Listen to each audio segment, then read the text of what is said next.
അമേരിക്കയുമായി ചർച്ചയ്ക്കുള്ള സന്നദ്ധത ആവർത്തിച്ച് ഇറാൻ. ന്യായവും നീതിയുക്തവുമായ ചർച്ചയ്ക്ക് തയ്യാറാണെന്നും ഭീഷണിയുടെ നിഴലിലാകരുത് ചർച്ചയെന്നും ഇറാൻ വിദേശകാര്യമന്ത്രി അബ്ബാസ് അറാഖ്ചി പറഞ്ഞു.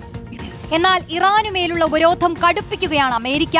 ഇറാൻ ആഭ്യന്തരമന്ത്രി അടക്കം 7 പേർക്കും ഒരു സ്ഥാപനത്തിനും ഉപരോധം ഏർപ്പെടുത്തി. ഫൈസൽ ഹംസ ചേരുന്നു വിശദാംശങ്ങളുമായി. ഫൈസൽ, അമേരിക്കയുടെ ഉപരോധം ഏർപ്പെടുത്തൽ അത് തുടർന്നുകൊണ്ടിരിക്കുന്നു. കാര്യങ്ങൾ എങ്ങോട്ടാണ് പോകുന്നത്? ഒരു യുദ്ധഭീതി അത് മുന്നിൽ നിൽക്കുന്നുണ്ടോ?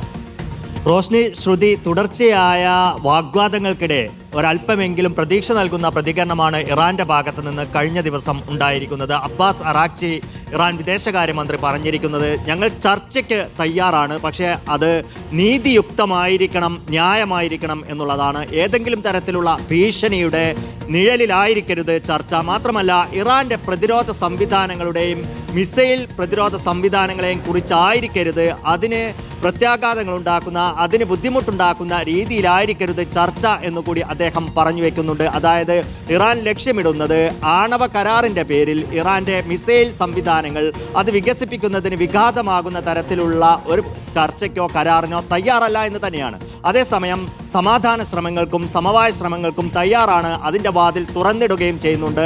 ഇതിനോട് സമാന്തരമായി തന്നെ മറ്റൊരു തരത്തിലുള്ള സമവായ ശ്രമങ്ങളും അല്ലെങ്കിൽ സമാധാന ശ്രമങ്ങളും അമേരിക്ക കേന്ദ്രീകരിച്ചും നടക്കുന്നുണ്ട്. അത് സൗദിയുടെ നേതൃത്വത്തിലാണ്. സൗദി പ്രതിരോധ മന്ത്രി അടക്കമുള്ളവർ ഇക്കാര്യത്തിൽ അമേരിക്കൻ പ്രതിനിധികളുമായി ചർച്ച നടത്തുകയും ചെയ്തിരുന്നു. എന്തായാലും പക്ഷേ അമേരിക്ക ഈ ചർച്ചകളോടുമായി ബന്ധപ്പെട്ട ഇറാന്റെ പ്രതികരണത്തോട് പ്രതികരിച്ചിട്ടില്ല എന്നുള്ളതാണ്. മറുവശത്ത് അമേരിക്ക ചെയ്തിട്ടുള്ളത് ഇറാനുമേൽ കൂടുതൽ സമ്മർദ്ദം ശക്തമാക്കുന്നതിന്റെ ഭാഗമായി ഉപരോധങ്ങൾ ഏർപ്പെടുത്തുക എന്നുള്ളതാണ്. കഴിഞ്ഞ ദിവസം ഏർപ്പെടുത്തിയ ഉപരോധത്തിൽ ഇറാന്റെ ആഭ്യന്തരമന്ത്രി അടക്കമുള്ളവർ ഉൾപ്പെടുന്നുണ്ട്. 7 ഇറാന്റെ ഉന്നത നേതാക്കളും അതോടൊപ്പം തന്നെ 2 സംഘടനകളോ അല്ലെങ്കിൽ സ്ഥാപനങ്ങളുമാണ് ഈ ഉപരോധത്തിൽ ഏർപ്പെടുത്തിയിട്ടുള്ളത്. എന്തായാലും ഒരു വശത്ത് വലിയ രീതിയിലുള്ള സൈനിക സന്നാഹങ്ങൾ നടക്കുന്നു എന്നുള്ളത് പശ്ചിമേഷ്യയെ സംബന്ധിച്ചിടത്തോളം വലിയ ആശങ്ക ഉണ്ടാക്കുന്നത് തന്നെയാണ്. ഇറാന്റെ ഭാഗത്ത് നിന്നും പ്രതിരോധത്തിനുള്ള നടപടികൾ ഉണ്ടാകുന്നു. മറുവശത്ത് നമുക്കറിയാം, അബ്രഹാം ലിങ്കൺ കപ്പലടക്കമുള്ള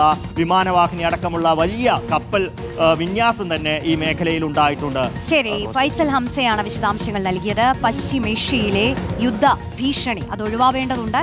ചർച്ചകൾ തയ്യാറാവണം എന്നുള്ളതാണ് ആവശ്യം. അതിന് അമേരിക്ക തയ്യാറാകുമോ എന്നുള്ളതാണ്. ഇറാന്റെ ഭാഗത്തുനിന്ന് പ്രതിരോധം ഉണ്ടാകുന്നത്.